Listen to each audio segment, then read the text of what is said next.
Auto এলপিজির দাম বেড়েছে, খুব স্বাভাবিকভাবেই অটোর ভাড়া এবার বাড়বে। সরাসরি আপনাদের চিংড়িঘাটা মোড়ে নিয়ে যাই, যেখান থেকে বিভিন্ন অটোর রুট রয়েছে।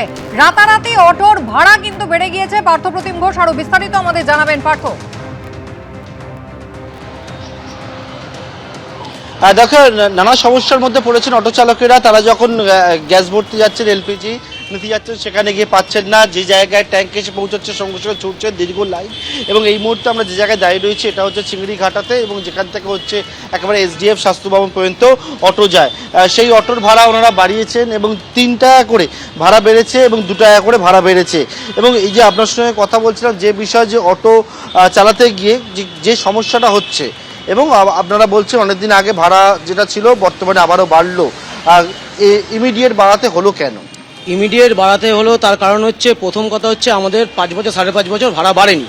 লকডাউনের সময় ভাড়া বেড়েছিল রুটিন মাফিক। আমরা কিন্তু ইমিডিয়েট বাড়াতে হলো যে গ্যাসের প্রচুর ক্রাইসিস, প্লাস গ্যাসের দামও বৃদ্ধি পেয়েছে, আর স্পেয়ার পার্টসের দাম টোটালটাই সব কিছুই বেড়েছে।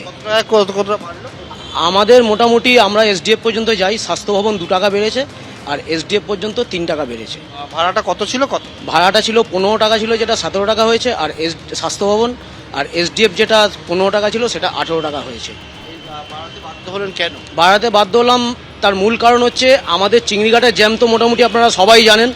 আমাদের এক সাইড প্যাসেঞ্জার, অফিস প্যাসেঞ্জার, তারপরে এই গ্যাসের প্রচণ্ড ক্রাইসিস। আমরা একবেলা গাড়ি চালাই আর একবেলা গাড়ি চালাতে পারি না। প্লাস আমরা পাম্পে গিয়ে 4 ঘন্টা 5 ঘন্টা দাঁড়িয়ে থেকে অনেক সময় গ্যাস পাচ্ছিও না। পরের দিনকে আবার আমাদেরকে সেই হাফবেলাটাকে নষ্ট করতে হচ্ছে। মানে আমরা একদিন গ্যাস ভরি, আরেকদিন গাড়ি চালাই। মানে 1 মাসে আমরা 15 দিন গাড়ি চালাতে পারছি। তারপর জিনিসপত্রের দাম তো আছেই, সে তো আপনারা সবাই জানেন। সেই কারণে বাধ্য হয়ে ইতিমধ্যে এই যে অটো স্ট্যান্ডে আমরা দাঁড়িয়ে রয়েছে, এবং সেখানে এখান থেকে অটো যায় হচ্ছে এসডিএফ এবং স্বাস্থ্য ভবন পর্যন্ত, এবং যে ভাড়া ছিল আগে 15 টাকা করে দুটি ক্ষেত্রে, এবং সেই ভাড়া বেড়ে বর্তমানে হয়েছে 18 টাকা এবং 17 টাকা। এই ভাড়া বাড়ানো হলো। এবং এক্ষেত্রে কিন্তু যারা অটো চালকরা তারা বলছেন, তারা হচ্ছে যে সমস্যাটায় পড়ছে সেই সমস্যাটা হচ্ছে যে দীর্ঘক্ষণ ধরে তারা এলপিজির জন্য হন্যে হয়ে লাইন দিচ্ছে। এটা গত সোমবার থেকে তাদের এই সমস্যাটা হচ্ছে। ফলে যে সংখ্যায় তারা গাড়ি চালাতেন সেই রকমভাবে কিন্তু গাড়িও চালাতে পারছেন না, এবং যার জন্য কিন্তু তাদের যে ইনকাম সেখানেও টান পড়ছে। এবং এই মুহূর্তে দেখতে পাচ্ছি একদিকে যেমন এলপিজির ভাড়া বাড়লো, এলপিজির যে কেজি প্রতি 5 টাকা করে বাড়লো, এবং তারপরে এই আবহের মধ্যে এই যে অটো স্ট্যান্ডে আমরা দাঁড়িয়ে রয়েছি সেখানে অটোর ভাড়া বাড়লো 3 টাকা এবং 2 টাকা, অর্থাৎ 15 টাকা যে ভাড়া ছিল সেটা 17 টাকা, এবং 15 টাকা যে ভাড়া ছিল সেটা 18 টাকা আজকের থেকে হলো এই চিংড়িঘাটা থেকে একবারে এসডিএফ পর্যন্ত সেই রুটে। একেবারেই পার্থপ্রতিম, তুমি আমাদের সঙ্গে থাকো। ঠিক একই ধরনের সমস্যা দেখা দিয়েছে এবার বেলঘড়িয়াতে। সেখানেও অটো চালকরা গ্যাস রিফিল করতে পারছেন না। সরাসরি আমাদের সঙ্গে রয়েছে আমাদের প্রতিনিধি সমীরণ পাল। সমীরণ,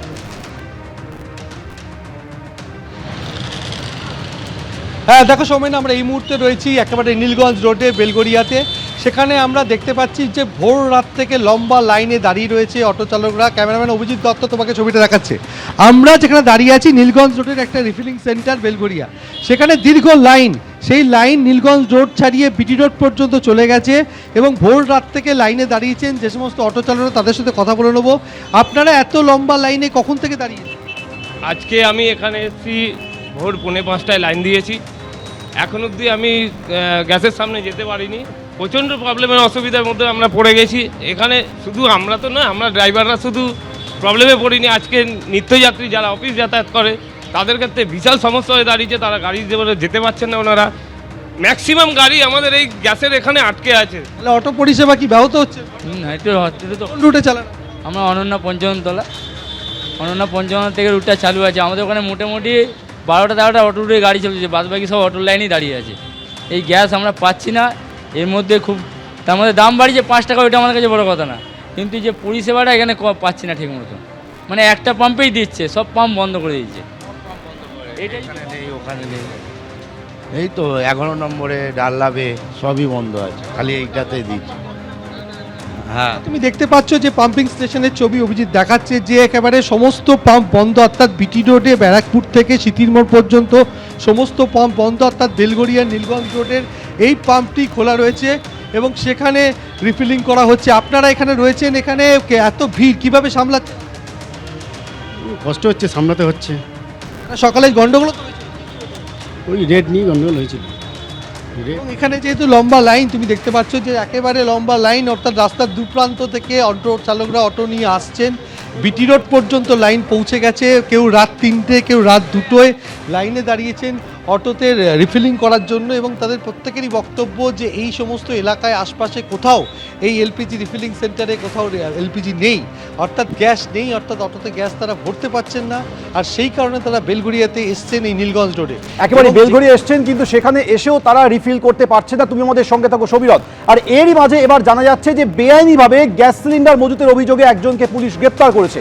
উত্তর 24 পরগনার গোপালনগর থেকে একজনকে গ্রেপ্তার করা হয়েছে, তার নাম বিশু শেখ।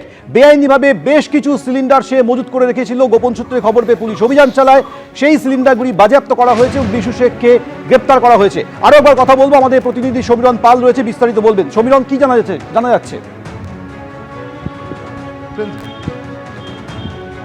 দেখো সৌমেন, যেটা জানা যাচ্ছে বিশু শেখকে গ্রেপ্তার করা হয়েছে এবং তার বাড়ি থেকে 17টি সিলিন্ডার খালি এবং একটি ভর্তি সিলিন্ডার 14.2 কেজি সেটা উদ্ধার করেছে গোপালনগর থানার পুলিশ। এবং যেটা বনগাঁ পুলিশ দেওয়ার পক্ষ থেকে জানানো হচ্ছে যে যেহেতু রান্নার গ্যাসের একটা সংকট দেখা দিয়েছে, এইভাবে বেআইনিভাবে রান্নার গ্যাসের সিলিন্ডার মজুত রাখা যাবে না এবং পুলিশের পক্ষ থেকে এর বিরুদ্ধে লাগাতার তল্লাশি অভিযান চালানো হবে। এবং সেই কারণেই গতকাল রাতে গোপালনগর থানার পুলিশ তল্লাশি অভিযান চালায় এবং সেখানে দেখা যাচ্ছে বিশু শেখের বাড়িতে তল্লাশি চালিয়ে এত পরিমাণ রান্নার গ্যাসের সিলিন্ডার পাওয়া গেছে এবং তাকে গ্রেপ্তার করেছে গোপালনগর থানার পুলিশ। প্রাথমিক জেলায় জানা যাচ্ছে যে এই ধরনের বেআইনি রান্নার গ্যাসের সিলিন্ডার ব্যবহার করে অটোতে রিফিলিং করা হচ্ছিল। যেহেতু তুমি জানো যে এখন এই মুহূর্তে একটা রান্নার গ্যাসের একটা সংকট তৈরি হয়েছে, অনেক গ্রাহকই অভিযোগ করছেন যে তারা সময় মতো রান্নার গ্যাসের সিলিন্ডার পাচ্ছে না। সেক্ষেত্রে এই ধরনের বেআইনিভাবে সিলিন্ডার মজুত রাখার বিরুদ্ধে পুলিশের পক্ষ থেকে অভিযান চালানো শুরু হয়েছে। আর সেই অভিযানেই গতকাল সাফল্য পেয়েছে গোপালনগর থানার পুলিশ। বিশু শেখকে গ্রেপ্তার করেছে, 17টি খালি সিলিন্ডার এবং একটি ভর্তি সিলিন্ডার উদ্ধার হয়েছে তার কাছ থেকে। এবং পুলিশের পক্ষ থেকে জানানো হচ্ছে যে বিভিন্ন জায়গায় এই ধরনের যে বেআইনিভাবে অটোতে রিফিলিং সেন্টার চলছে রান্নার গ্যাসের সিলিন্ডার ব্যবহার করে, তার বিরুদ্ধে লাগাতার অভিযান চালানো হবে। এবং তার সেই স্বরূপই গোপালনগর থানার পুলিশের পক্ষ থেকে অভিযান চালানো হয়।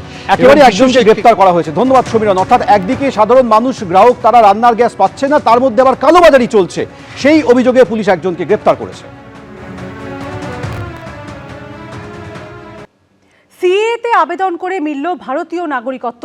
পূর্ব বর্ধমানের পূর্বস্থলীতে দুটি পরিবারের 5 জনকে ভারতীয় নাগরিকত্বের স্বীকৃতি। আবেদনের কয়েক মাসের মধ্যে মিলল নাগরিকত্বের শংসাপত্র। 2002 সালে ভোটার তালিকায় নাম না থাকায় দুশ্চিন্তায় ছিল পরিবার। কেন্দ্রের ঘোষণার পর সিএতে আবেদন, মিলল ভারতীয় নাগরিকত্ব। এসআইআর এর আবহে ভারতীয় নাগরিকত্বের স্বীকৃতি পেয়ে স্বস্তির নিঃশ্বাস দুটি পরিবারের।